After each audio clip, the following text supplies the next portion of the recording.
আসসালামু আলাইকুম প্রিয় শিক্ষার্থীবৃন্দ, অভিভাবক সবাইকে গ্রেস প্ল্যান কলেজ অনলাইন ক্লাসের পক্ষ থেকে শুভেচ্ছা ও স্বাগত। প্রিয় শিক্ষার্থীবৃন্দ, আমি আবুল কালাম আজাদ, সহকারী শিক্ষক, গ্রেস প্ল্যান কলেজ।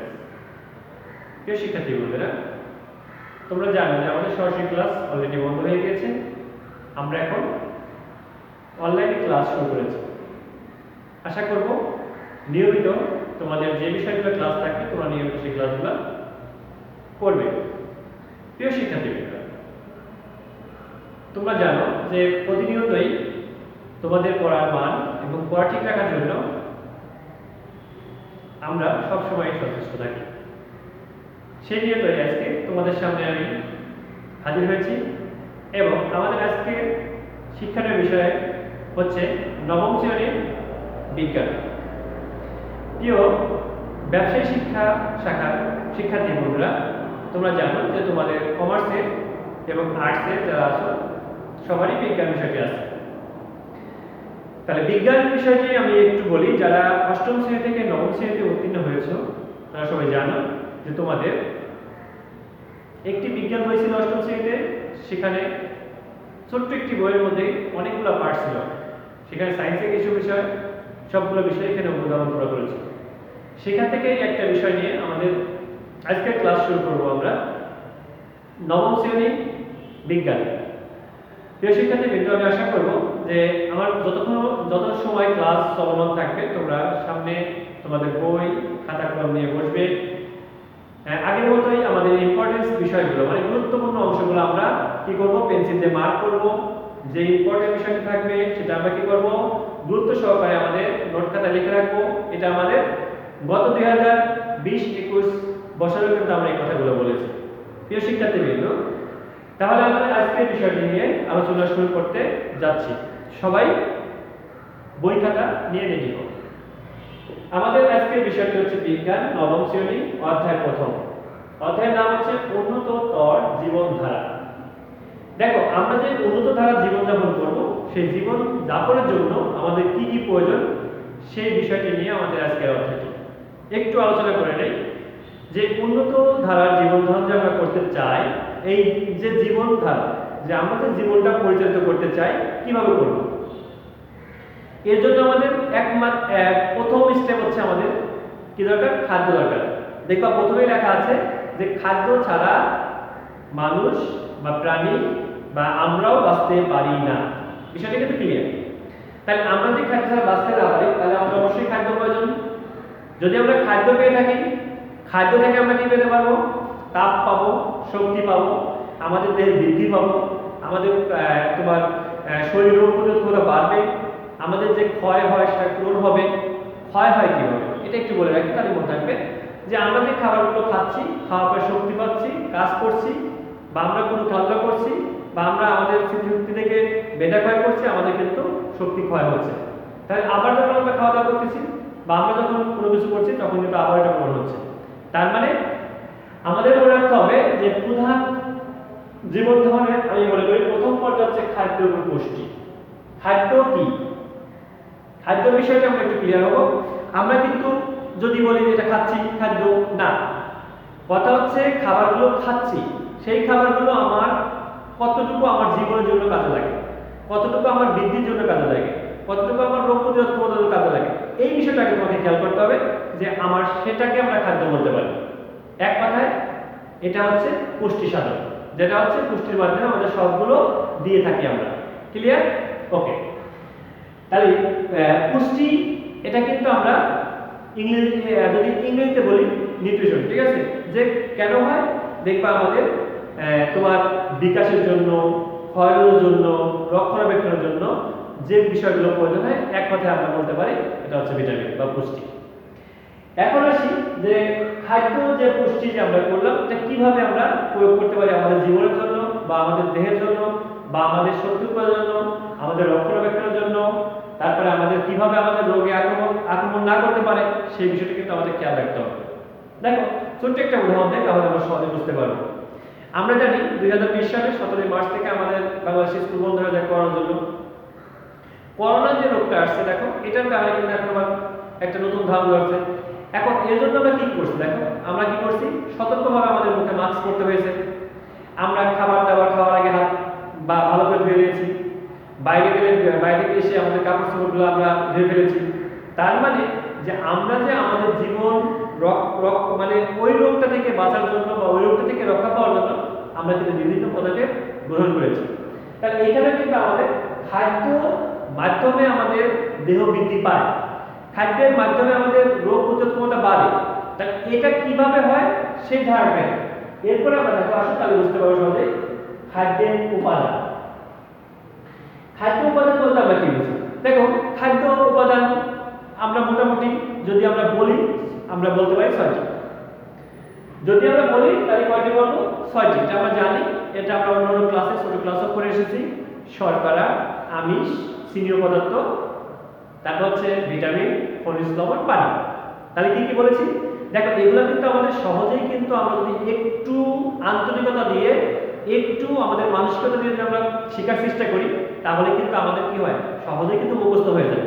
কঠিনভাবে নেওয়ার দরকার নেই, তোমার কঠিনভাবে নেওয়ার দরকার নেই। তুমি কি করবা, তোমার বিষয়টা বুঝতে হবে যে স্যার কি বলছে, আমার বইয়ে কি আছে, সেই অনুযায়ী তোমাকে আগাতে হবে। Okay fine. তাহলে আমি কি কি বিষয় বলছি? 6টি। 1 নম্বর বলছি কি, 1 নম্বরে বলেছি যে শর্করা, 2 নম্বরে বলেছি আমিষ, 3 নম্বরে বলেছি কি বলেছি, ভিটামিন, স্নেহ পদার্থ, 4 নম্বর হচ্ছে ভিটামিন, 5 নম্বরে কি, 5 নম্বর হচ্ছে তোমার খনিজ লবণ, 6 নম্বর হচ্ছে পানি। তাহলে এই 6টা বিষয় নিয়ে কিন্তু আমাদের খাদ্য উপাদান। তাহলে খাদ্য উপাদান এই 6টা বিষয় যদি কোনো একটা আমাদের শরীরে কম পাই আমরা কি সুস্থ থাকবো? অবশ্যই না। তাহলে মনে রাখতে হবে 6টা বিষয় কিন্তু আমাদের পরিপূর্ণ হওয়া দরকার। যেমন আমি একটা উদাহরণের সময় দেই, যে যার হাতে ব্যথা হয় সে মনে করে কি জানো, যে আমার পায়ে ব্যথা হতো স্যার আমি হাত দিয়ে কিন্তু কাজ করতে পারতাম। Okay fine. যার পায়ে ব্যথা হয় সে চিন্তা করে কি, যে স্যার বা ভাই আমার যদি পায়ে ব্যথা হয় হাতে হতো তাও আমি পা দিয়ে হেঁটে যেতে পারতাম। যখন মুখে সমস্যা হয় তখন সে মনে করে মুখে না হয়ে যদি আমার অন্য কোথায় হতো আমি মুখ দিয়ে খাবার খেতে পারতাম, আমি সুস্থ থাকতে পারতাম, চলাফেরা করতে পারতাম। তার মানে প্রত্যেকটা বিষয় কিন্তু আমাদের অঙ্গ প্রত্যঙ্গ প্রত্যেকটা অংশে জড়িত। তার মানে আমাদের খাদ্য উপাদান প্রত্যেকটাই আমাদের শরীরের জন্য প্রয়োজন। ওকে, বিষয়টা কিন্তু খুবই ভাবার বিষয় এবং মনে রাখার বিষয়। আমি আশা করব বিষয়টি তোমরা সুন্দর করে বুঝতে পেরেছো। দেখো আমি আরেকটু ক্লিয়ার করে এখানে যে আমি একটু দেখো, খাদ্য উপাদান থেকে আমরা দুটো উপাদান পেয়ে থাকি। একটা হচ্ছে মুখ্য উপাদান, মুখ্য বলতে কি একটু পরে বলি, সহায়ক উপাদান। এখন দেখো মুখ্য উপাদান থেকে আমরা শর্করা, আমিষ, স্নেহ পদার্থ, সহায়ক উপাদান থেকে ভিটামিন, খনিজ লবণ, পানি। আচ্ছা, মুখ্য উপাদান বলতে কি বুঝি, যেমন তোমাকে যদি একটা প্রশ্ন করা হয় যে তুমি ভাত খাবা, মাছ খাবা, মাংস খাবা, পানি খাবা, তোমার কি হবে? হবে না। তুমি কি বলবা, স্যার আমাকে পানি দেন, ভাতটাকে একটু পরে দেন, সমস্যা নেই। তার মানে বোঝাচ্ছি কি, যে আমাদের কিন্তু কিছু বিষয় থাকে যেগুলো আমাদের কি থাকে, কম্পালসারি বিষয়, কম্পালসারি সাবজেক্ট। যেমন আমরা বলি না বাংলা ইংরেজি কম্পালসারি মানে আবশ্যিক বিষয় থাকে, তাহলে সেই বিষয়টার মধ্যে কিন্তু আমাদের এই মুখ্য উপাদানগুলো পড়ে। তাহলে বুঝতে পারছি আমরা, তার মানে শর্করা, আমিষ, স্নেহ পদার্থ হচ্ছে মুখ্য উপাদান। তাহলে আমাদের যদি একটা এমসিকিউ বা সরাসরি কতে আসে বা খতে আসে যে মুখ্য উপাদান বলতে কি বুঝি, আমরা আশা করি বলে ফেলতে পারবো যে মুখ্য উপাদান বলতে আমরা বুঝি শর্করা, আমিষ এবং স্নেহ পদার্থ নিয়ে যে উপাদান তৈরি হয় সেটা হচ্ছে মুখ্য উপাদান। ওকে, এবার সহায়ক উপাদান। সহায়ক বলতে কি, ধরো আমি অনেকগুলো খাতা ক্লাসের, আমি ধরো ক্লাস টিচার, আমি অনেকগুলো খাতা নিয়ে যাচ্ছি, সবগুলো আমার পক্ষে নেওয়া সম্ভব হচ্ছে না, কষ্টদায়ক। তুমি চিন্তা করলে একটু স্যারকে সহায়তা করি, আমি কিছু নিয়ে দিই বা আমি স্যারকে একটু সাহায্য করি, তাহলে কিন্তু বিষয়টা কি হলো, যে না তাহলে এটা ভালো হলো, আমার একটু সাহায্য হলো, আমার একটু কষ্ট কম হলো। তাহলে আমাদের শরীরের জন্য কিন্তু, আমাদের দেহের জন্য কিন্তু ভিটামিন, খনিজ লবণ এই সহায়ক হিসাবে কিন্তু কাজ করে থাকে। তাহলে আমরা খাদ্য উপাদানটা মোটামুটি বুঝতে পেরেছি আশা করি। এরপরে যদি কেউ না বোঝো, যদি কখনো বলো কমেন্টে যে স্যার আমি এটা বুঝতে পারিনি, আমাকে আবার একটু রিপ্লাই করেন, আমি আবার বলবো। এরপরে আমরা আসি শর্করা বলতে আমরা কি বুঝি? দেখবা আমরা কিন্তু অনেক কিছু খাই, কিন্তু কোনটা কি খাই আমরা কিন্তু বুঝি না। যদি বলি যে তুমি একটা শর্করার নাম বলো, স্যার শর্করা তো বলতে পারতেছি না। কিন্তু যদি আমি এভাবে বলি তুমি কি ভাত খাও, বলবে হ্যাঁ খাই। তুমি কি রুটি খাও, খাই। তুমি কি দেখবে ইত্যাদি। তখন যদি বলি এটাই শর্করা, তখন বলবো ও আচ্ছা, শর্করা হচ্ছে আমাদের শরীরের তাপ উৎপাদন বা আমাদের শক্তি তাপমাত্রা বৃদ্ধি করে। তাই আমরা কিন্তু সহজে বুঝতে পারলাম শর্করাটা কি। এরপরে শর্করা যে জিনিসগুলো আমরা খেয়ে থাকি সেখান থেকে আমরা যে শর্করাগুলো খাই এর মধ্যে কিন্তু আমরা শর্করা কিন্তু আরেকটা নাম আছে। অনেক সময় এমসিকিউতে যদি আসে শর্করা বা অপর নাম কি, কার্বোহাইড্রেট। কার্বোহাইড্রেট তার মানে আমরা কিন্তু বলতে পারি শর্করা হচ্ছে মানুষের প্রধান খাদ্য। শর্করা হচ্ছে মানুষের প্রধান খাদ্য। যেমন বলা হয় ভাতে মাছে বাঙাল, মানে ভাত মাছ খাইলে তারা শান্তি পায়। তাহলে এটা প্রধান খাদ্য হচ্ছে শর্করা। কার্বন হাইড্রোজেন অক্সিজেন নিয়ে শর্করা তৈরি হয়। কি কি বলছি? Carbon hydrogen oxygen. আবারও বলি, একটু মুখস্থ হয়ে যাক। কার্বন হাইড্রোজেন অক্সিজেন তিনটি বিষয় নিয়ে শর্করা তৈরি হয়। শর্করা বর্ণহীন, গন্ধহীন ও অল্প মিষ্টি স্বাদযুক্ত হয়। শর্করা আমাদের শরীরের কর্মক্ষমতা বৃদ্ধি এবং তাপশক্তি উৎপাদন করে। কি বলছি? এটা হচ্ছে দেখো কতগুলো প্রশ্নবিদ্ধের মধ্যে আছে, তোমরা ইচ্ছা করলে কিন্তু নোট করে ফেলতে পারো। বর্ণহীন, গন্ধহীন, অল্প স্বাদযুক্ত। যেমন আমরা যদি শুধুমাত্র ভাত খাই দেখবা ভাতের মধ্যে স্বাদ পাওয়া যায় না। যখনই আমরা একটু লবণ দেই, তরকারি দেই, দেখবা যে আমরা যখন সবজি দেই তখন কিন্তু আমাদের স্বাদটা বেড়ে যায়। এবং এই শর্করার কাজ কি? যে আমাদের শরীরের কর্মক্ষমতা, এই যে কথা বলতেছি, এই যে কাজগুলো করতেছি, তাহলে এগুলো হচ্ছে কর্মক্ষমতা বৃদ্ধি করে শর্করার কারণে। এবং আমাদের কিন্তু তাপ শক্তি উৎপাদন করে, শরীরের তাপ শক্তি উৎপাদন করে। তার কারণ শরীরের তাপ শক্তি না থাকে তাহলে কিন্তু আমরা সুস্থভাবে থাকতে পারি না। তাহলে সুস্থ থাকার জন্য কিন্তু আমাদের অবশ্যই খেয়াল রাখতে হবে যে আমরা কি করবো, শর্করাযুক্ত খাবার আমাদের খাওয়া প্রয়োজন। এরপরে আসি বেশ কয়েক ধরনের শর্করা বা কার্বোহাইড্রেট রয়েছে। মানে এই যে আমরা শর্করা বললাম, এই শর্করার কিন্তু প্রকারভেদ আছে। এর মধ্যে আমরা দুটো বিষয় শিখব। একটা হচ্ছে উদ্ভিদ থেকে আমরা কি পেয়ে থাকি এবং প্রাণী থেকে কি কি পেয়ে থাকি। মানে এক কথায় আমরা যে শর্করা পেয়ে থাকি উদ্ভিদ থেকে কি কি পাই এবং প্রাণী থেকে কি কি পাই সে বিষয়ে নিয়ে আলোচনা করব। দেখো স্টার্চ, ধান, গম, আমি একটু বলে দিই তোমরা একটু খেয়াল করো। ধান, গম, ভুট্টা, অন্যান্য সরিষা, দানা, এগুলো হচ্ছে প্রধান উৎস। এছাড়া আলু, রাঙা আলু, কচু, সেতু, তারপর হচ্ছে স্টার্চ পাওয়া যায়। গ্লুকোজ, দেখবা আমরা যেমন চিনি খাই, চিনির মধ্যে গ্লুকোজ মিষ্টি, তাই চিনি হচ্ছে মিষ্টি কিন্তু গ্লুকোজটা অল্প মিষ্টি। তারপরে দেখবা যে শর্করা আঙ্গুর, আপেল, গাজর, খেজুর ইত্যাদিতে পাওয়া যায়। এটা হচ্ছে উদ্ভিদ থেকে পাই। মানে এক কথায় উদ্ভিদ থেকে আমরা কি কি পাই, প্রাণী থেকে আমরা কি কি পাই। যদি প্রাণীর কথা বলি দেখবা ফল, তো যত ফল আছে সব কিন্তু আমরা উদ্ভিদ থেকে পেয়ে থাকি।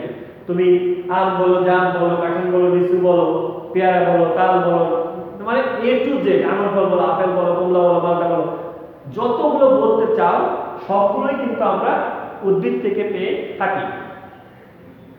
উদ্ভিদের একটা বিষয় গেল, উদ্ভিদের বিষয়ে পরে যদি আমরা আসি প্রাণী। আচ্ছা, প্রাণী থেকে যদি আমরা বলি দেখবা যে যেমন ল্যাকটোজ, দুধ, শর্করা, গরু, ছাগল, অন্যান্য প্রাণী এই থেকে আমরা কি পাই, দুধ পাই, দুধ হচ্ছে শর্করা। তারপরে হচ্ছে দেখো পশু পাখি জাতীয় যেমন তোমার মুরগি, কবুতর প্রভৃতির মাংস, বেশি যে মাংস থাকে সেগুলো থেকে আমরা শর্করা পেয়ে থাকি। তার মানে হচ্ছে আমি যে বিষয়টা আমরা বোঝানোর চেষ্টা করেছি সেটা হচ্ছে যে এই দুটোর মধ্যে আমরা শর্করা পেয়ে থাকি, কিন্তু একটা হচ্ছে প্রাণী থেকে পেয়ে থাকি আর একটা হচ্ছে উদ্ভিদ থেকে পেয়ে থাকি। ক্লিয়ার?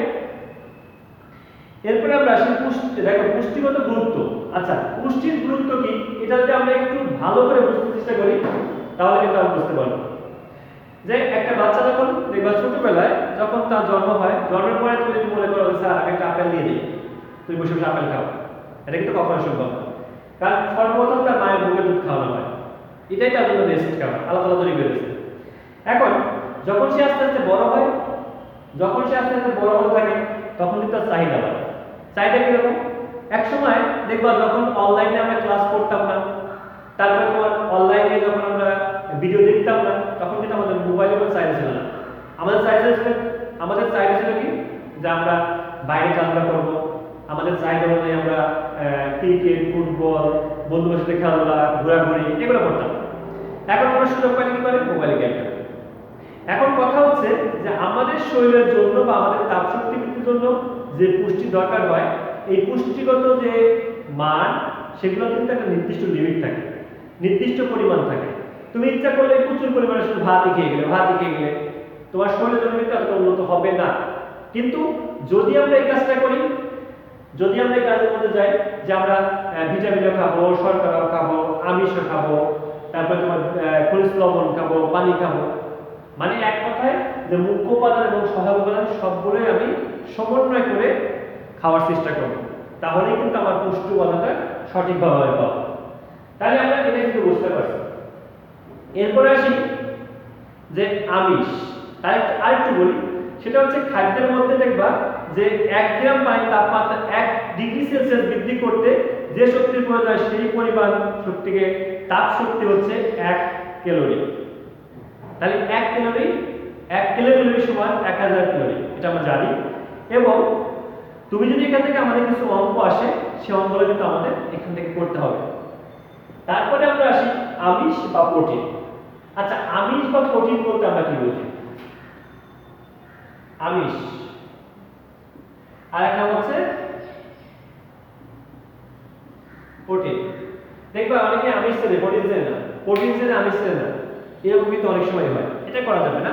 আমার বুঝতে হবে যে দেখবা চেহারা একই রকম, নাম একই রকম, কিন্তু চেহারা আলাদা।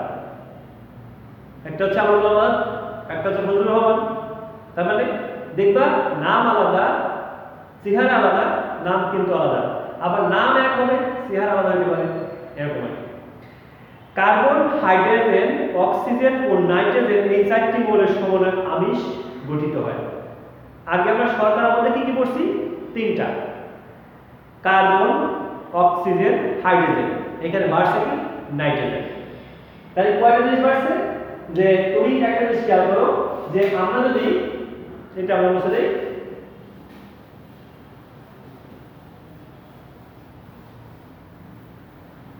একটু খেয়াল করো যে আমরা যে শর্করা কি কি দিয়ে পাইছি, আমরা এগুলো শিখে রাখবো যে শর্করার মধ্যে আমরা কি পাইছি? অক্সিজেন, 2 নম্বরে পাইছি হচ্ছে তোমার হাইড্রোজেন, তারপরে আমরা 3 নম্বরে পেয়েছি হচ্ছে কার্বন। আচ্ছা, এই হচ্ছে আমিষ। আমিষের মধ্যে আমরা 1 নম্বর হচ্ছে এই 3টা কিন্তু আছে, অক্সিজেন,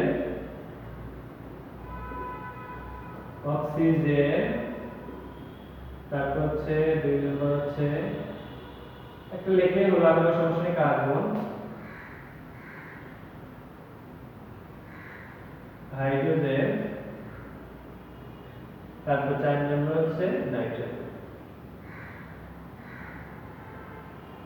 তাহলে দেখো আমাদের কিন্তু বোঝা বা মনে রাখা কিন্তু সহজ উপায় যে আমরা কিন্তু এগুলো বলতে পারি।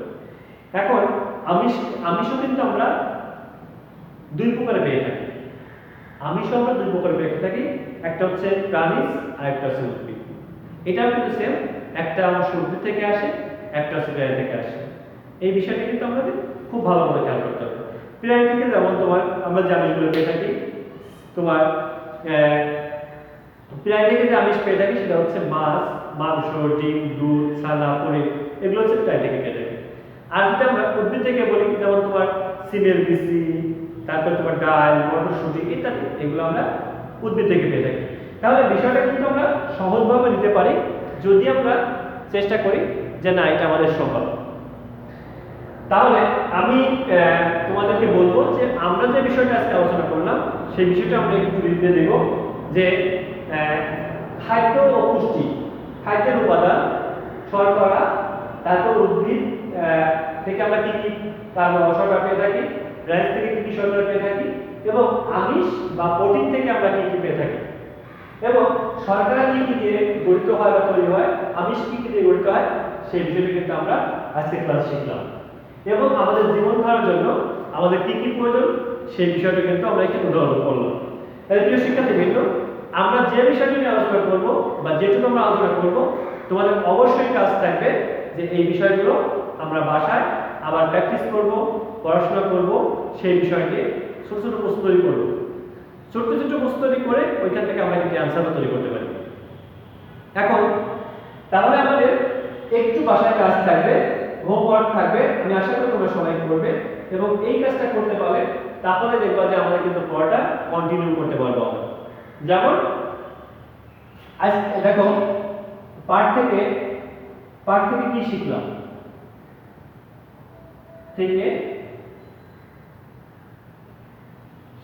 এটা কিন্তু তোমাকে আগে বুঝতে হবে যে আমি কি শিখলাম এবং এর মধ্যে আমরা শিখছি কি এই কয়টা বিষয় কিন্তু আমরা শিখছি এবং সংখ্যা সহ বিষয়গুলো শিখছি। তাহলে এই বিষয়টা আমরা আবার করতে হবে বাসাগুলো পড়ে সেগুলো আমাকে আমার কাজে লাগাতে হবে। সর্বশেষে প্রিয় শিক্ষার্থীবৃন্দ, বিদায় নেওয়ার আগে আজকে ক্লাস থেকে তোমাদের সাথে একটু শেয়ার করব এবং আমাদের অভিভাবকদের বলবো যে অবশ্যই আপনি আপনার সন্তানের দায়িত্ব নেবেন। বাসায় কিভাবে সে পড়াশোনা করে, কতটুকু পড়াশোনা করে, আপনি গুরুত্বপূর্ণ ভূমিকা পালন করতে পারেন। যেভাবে আমরা ক্লাসগুলো করাচ্ছি আপনার সন্তান সঠিকভাবে করছে কিনা এটা আপনি নজরে করতে পারেন এবং আশা করব যে অনলাইন ক্লাস করা শেষ হলে আপনার সন্তানের কাছ থেকে আপনি মোবাইল নিয়ে নেবেন এবং আরও বলবো যে অবশ্যই আপনি একটু দায়িত্ববান হবেন আপনার সন্তানের জন্য। তাহলে আমরা এবং আপনারা সবাই মিলে ইনশাআল্লাহ আশা করি আপনাদের সন্তানদের সুশিক্ষায় শিক্ষিত করতে পারবো। প্রিয় শিক্ষার্থীবৃন্দ, সবাই ভালো থাকো, সবাই সুস্থ থাকো। আশা করি ইনশাআল্লাহ আগামী ক্লাসে আমরা এরপর থেকে আবার সুন্দর করে কিছু পার্ট নিয়ে তোমাদের সামনে হাজির হব। সেই পর্যন্ত আল্লাহ হাফেজ।